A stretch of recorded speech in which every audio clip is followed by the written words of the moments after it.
Great Britain is a bleeding heart of a nation, and it has been for years. Now, in small doses, that isn't a bad thing, but it's been the case for so long that these people smugglers and illegal migrants are seeing us as a soft, easy target. What I've been seeing about these migrants being imported, whether it be from Afghanistan or just crossing the channel from France, we are clearly being taken advantage of. And that's because we don't show any strength. There's no real repercussion for trying to get here illegally. You get put up in a nice hotel, and then worst case scenario, you get deported. And the hotels they are being put up in are being mistreated and trashed. It's this sense of entitlement that they get put up in a hotel, they have all their expenses paid, they are taking the system for a ride, and our government is letting them. Just from Afghanistan, with the botched withdrawal, we have taken over 8,000 Afghans and their families. The number of their family members isn't included in that initial 8,000, so really it could easily be double or triple or God knows how much more. And another 8,000 crossed the English Channel from France last year, and I believe that number has already been exceeded this year. In fact, our government has spent over £4 billion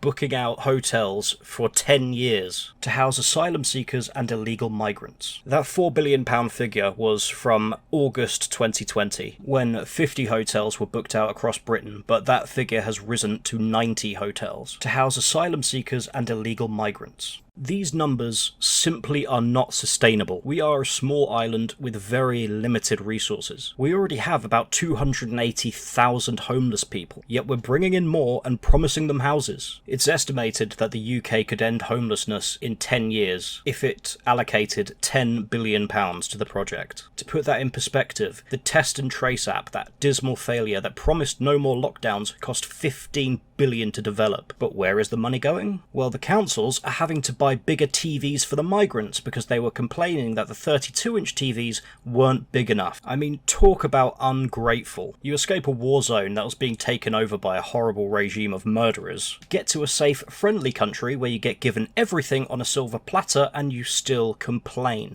And this information is from the source of somebody who actually works in one of these hotels. He is a young black gentleman who was incredibly rudely treated, and he ended up quitting his job because of how he was treated by them. Their treatment, not just of this black staff member, but black people in general, goes beyond rude and enters hate crime territory. Now, you guys probably know, I think the idea of hate crimes is kind of laughable, but regardless of what I think, those are the laws and they should be enforced evenly. They shouldn't get a free pass just because they've come from Afghanistan, and that's normal over there. Apparently it got as bad as they wouldn't let black cleaners into their rooms, and they wouldn't talk with anybody from the council who was black. In terms of hate crimes, people have been arrested for less. Despite how incredibly rude this black kid was treated, the Afghans nonetheless went and complained to the government, and they had the audacity to ask him to apologise to them, which I find unbelievably disgusting. He quit after that, and I have a lot of respect for him for doing that. Nobody deserves to be treated like that, especially not at work. And frankly, I lost a lot of respect for the Home Office after this, and the government in general, and I hope you have too. This isn't the first time we've seen a situation like this play out. The government have been putting migrants in hotels at the taxpayers' expense for years now. I believe Nigel Farage has done a few videos where he's gone in and tried to book rooms in these migrant hotels only to be turned away, as well as other independent groups that have been doing the same thing. The information is out there for you to find if you want to look it up. But something I've seen, and I think you should be aware of, and this is not just the UK, this is also America. Migrants have been getting lunch, say sandwiches, and then they'll pick them apart, take a few measly little sections and put them on a tray and complain that's all they got to eat. They'll spread it out, hide bits, make it look incredibly meagre. They've been caught out more than once, and I'd prefer you to go into that situation knowing what I know, so